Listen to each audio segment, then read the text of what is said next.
friends, Romans, countrymen, lend me your ears. I come to bury Caesar, not to praise him. The evil that men do lives after them.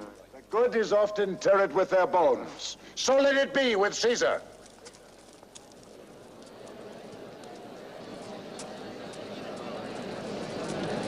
The noble Brutus hath told you Caesar was ambitious.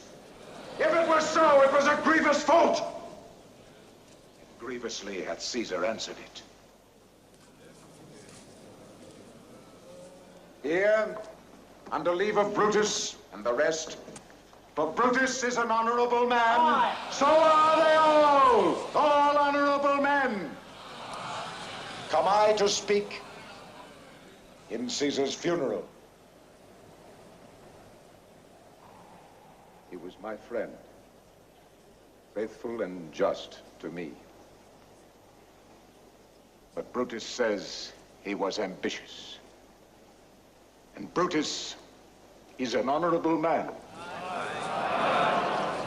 He hath brought many captives home to Rome, whose ransoms did the general coffers fill. Did this in Caesar seem ambitious, when that the poor have cried, Caesar hath wept? Ambition should be made of sterner stuff.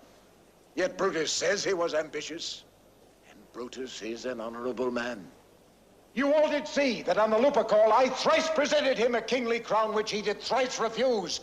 Was this ambition? Yet Brutus says he was ambitious, and sure, he is an honorable man. I speak not to disprove what Brutus spoke, but here I am to speak what I do know. You all did love him once, not without cause. What cause withholds you then to mourn for him? Judgment, thou art fled to brutish beasts, and men have lost their reason.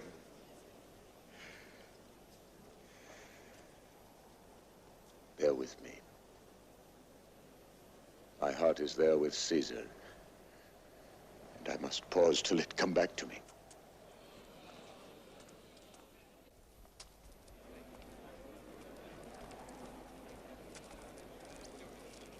Methinks there is much reason in his sayings. If thou consider rightly of the matter, Caesar has had a great wrong. Has he, masters? I fear there will a worse come in his place. Mark ye his words. He would not take the crown. Therefore, 'tis certain he was not ambitious. There's not a nobler man in Rome than Antony. But yesterday, the word of Caesar might have stood against the world. Now lies he there, and none so poor to do him reverence. Oh, masters, if I were disposed to stir your hearts and minds to mutiny and rage, I should do Brutus wrong, and Cassius wrong, who you all know are honorable men. I will not do them wrong. I'd rather choose to wrong the dead, to wrong myself and you, than I would wrong such honorable men. But here's a parchment with the seal of Caesar. I found it in his closet. 'Tis his will. Let but the commons hear this testament, which, pardon me, I do not mean to read. And they would go and kiss dead Caesar's wounds and dip their napkins in his sacred blood. Yea, beg a hair of him for memory, and dying, mention it within their will. The will! The will!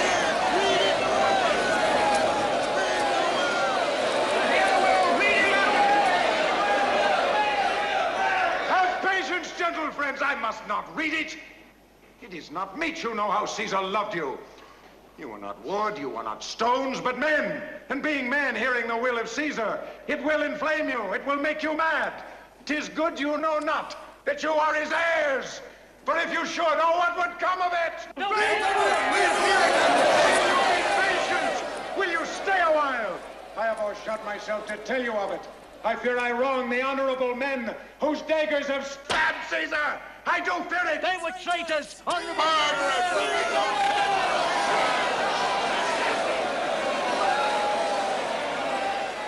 You will compel me then to read the will. The will!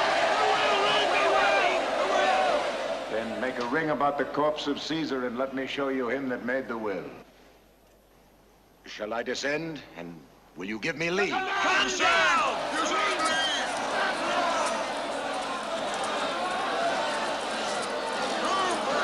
It's not so important. Stay back. Stand far off.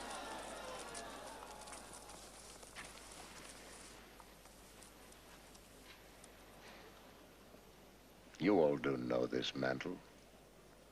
I remember the first time ever Caesar put it on. It was on a summer's evening in his tent. That day he overcame the nervii. Look, in this place ran Cassius' dagger through. Oh, see what a rent the envious Casca made. Through here, the well-beloved Brutus stabbed. And as he plucked his cursed steel away, mark of the blood of Caesar followed it. For Brutus, as you know, was Caesar's angel.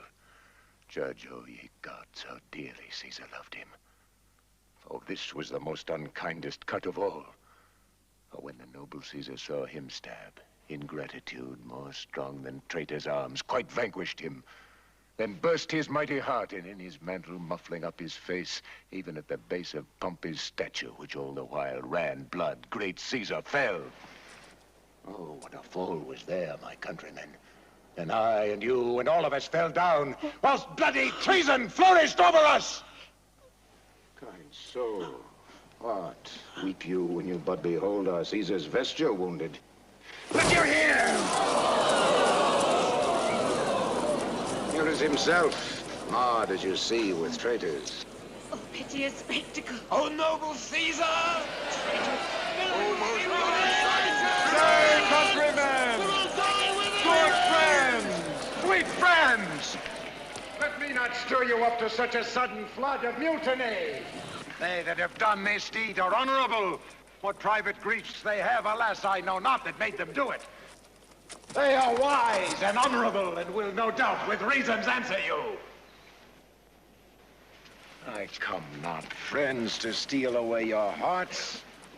I am no orator, as Brutus is, but as you know me all, a plain, blunt man that loved my friend, and that they know full well that gave me public leave to speak of him. For I have neither wit, nor words, nor power of speech to stir men's blood. I only speak right on. I tell you that which you yourselves do know. Show you sweet Caesar's wounds, poor, dumb mouths, and bid them speak for me. But were I Brutus, and Brutus Antony, were an Antony would ruffle up your spirits and put a tongue in every wound of Caesar's that should move the stones of Rome to rise and mutiny! Yet hear me, countrymen! Yet hear me speak!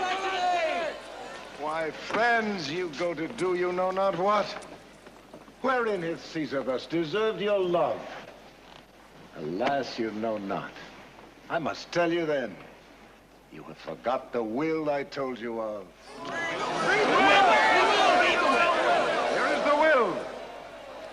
And under Caesar's seal, to every Roman citizen he gives, to every several man, 75 drachmas. Moreover, he hath left you all his walks, his private arbors and new planted orchards on this side Tiber. He hath left them you and to your heirs forever, common pleasures to walk abroad and recreate yourselves. Here was a Caesar, when comes such another? Come away! Burn his body in the holy place, and with the brand fire the traitors' houses!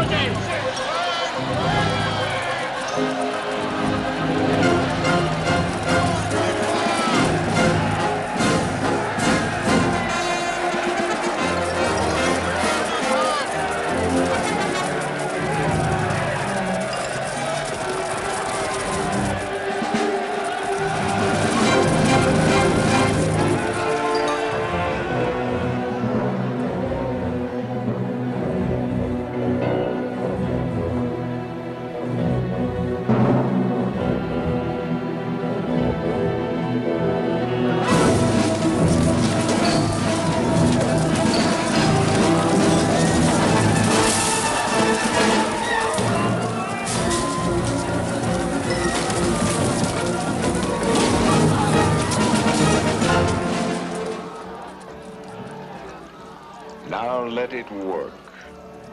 Mischief, thou art afoot. Take thou what cost thou wilt.